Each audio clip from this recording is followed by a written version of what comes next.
এবার ঈদের দিনে, এতদিন দেখতাম পহেলা বৈশাখকে কেন্দ্র করে ঢোল তবলা এই হই হুল্লুর হইতো, এখন ঈদের পবিত্র দিনে, আরে ঈদ মানে তো উৎসব না বেটা।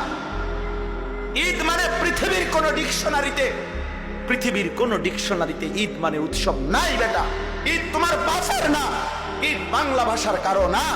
ঈদ এটা আরবি শব্দ, এটা রাসূলুল্লাহ সাল্লাল্লাহু আলাইহি ওয়াসাল্লামের জবানের উচ্চারিত শব্দ। অতএব সেটা জিজ্ঞেস করতে হবে ওইখান থেকে।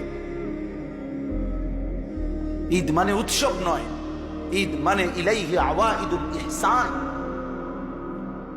খুতবার বই তো আছে, কিতাবেও আছে।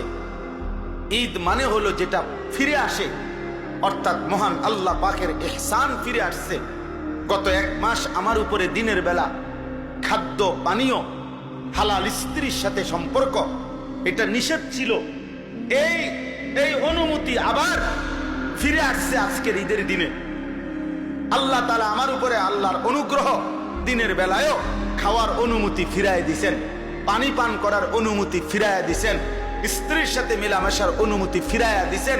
আল্লাহ তাআলা তার ইহসান দয়া আমার উপরে আবার ফিরায়া দিছেন। আল্লাহ আমারে 1টা মাস হায়াত দিয়া ঈদের দিন পর্যন্ত পৌঁছাইয়া দিছেন।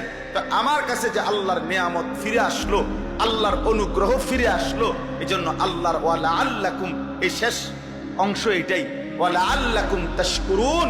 আল্লাহ বলেন আমি চেয়েছি রমজান দিয়ে, আমি আল্লাহ তাআলা চেয়েছি তোমার কাছে তুমি আমার শুকর আদায় করবা, শুকর আদায় করবা, শুকর আদায় করবা।